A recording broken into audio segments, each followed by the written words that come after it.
बूढ़ी महिला के कपड़े पहनकर नारी का भेष धारण किया, इत्र लगाया और हथियार बांधकर राजकुमारी से मिलने चल पड़ा। राजकुमार महल पहुंचा और खिद्दाकी के रास्ते राजकुमारी के कमरे में पहुंच गया।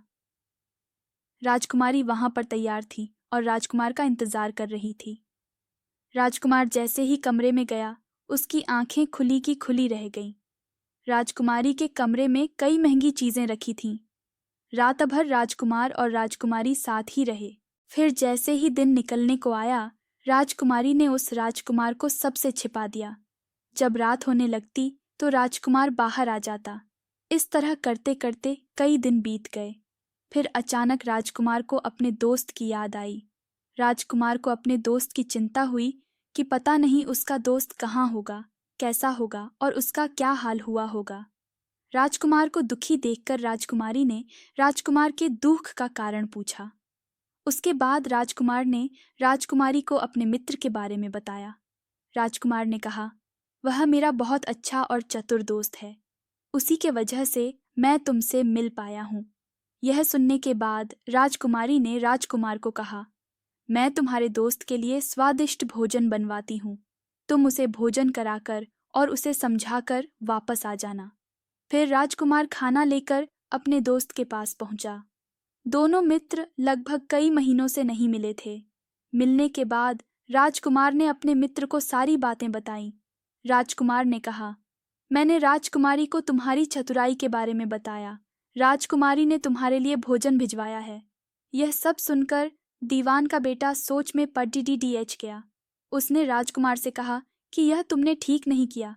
राजकुमारी समझ गई है कि जब तक मैं तुम्हारे साथ हूं तब तक वह आपको अपने बस में नहीं रख सकेगी, इसलिए उन्होंने इस खाने में जहर डालकर भेजा है। यह कहते ही दीवान के बेटे ने उस खाने से एक लड्डू लेकर सामने बैठे एक कुत्ते को दिया। लड्डू खाते ही कुत्ते की मृत्यु हो गई। यह देखते ही राजकुमार को बहुत बुरा लगा। उसने कहा कि ऐसी औरत से ऊपर वाला रक्षा करे। अब मैं उस राजकुमारी के पास नहीं जाऊंगा। दीवान के बेटे ने राजकुमार से कहा, नहीं, अब कुछ ऐसी तरकीब निकालनी चाहिए जिससे कि हम उसे साथ में अपने घर ले जा सकें। आज रात तुम वहां जाओ और जब राजकुमारी सो रही हो तब उसकी बाईं जांघ पर त्रिशूल का निशान बना देना, फिर उसके गहने लेकर आ जाना। राजकुमार ने अपने मित्र की बात सुनी और उसके कहे अनुसार ही किया। फिर दीवान के बेटे ने योगी का भेष धारण कर लिया। उसने राजकुमार से कहा कि तुम इन गहनों को बाजार में बेच दो। अगर कोई पकड़ा दे तो कहना मेरे गुरु के पास चलो और उसे मेरे पास ले आना। राजकुमार वो गहने महल के पास एक सुनार के पास ले गया। सुनार ने गहनों को देखते ही पहचान लिया और राजकुमार को कोतवाल के पास ले गया। कोतवाल ने राजकुमार से सवाल पूछे तो राजकुमार ने कहा, ये गहने मुझे मेरे गुरुजी ने दिए हैं। यह सुनने के बाद कोतवाल ने गुरु यानी दीवान के बेटे को भी पकड़ लिया और राजा के दरबार में ले गया। राजा ने पूछा, योगी महाराज, आपको ये कीमती गहने कहाँ से मिले? योगी का भेष धारण किए हुए दीवान के बेटे ने कहा, महाराज, मैं श्मशान में काली चौथ को डाकिनी मंत्र प्राप्त कर रहा था कि मेरे सामने डाकिनी आई। मैंने उसके जेवर उतार लिए और उसकी बाईं जांघ पर त्रिशूल का छाप बना दिया।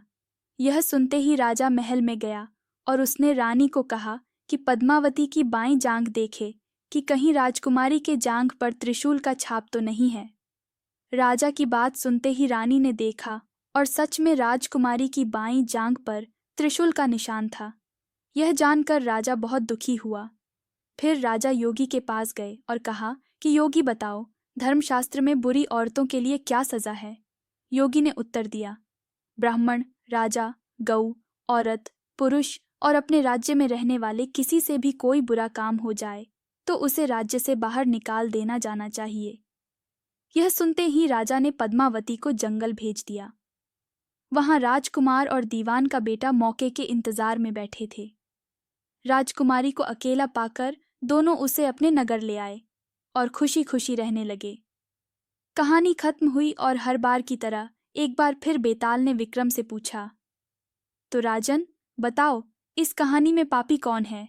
जल्दी बताओ राजन, वरना तुम्हारे सिर के टुकड़े टुकड़े कर दूंगा।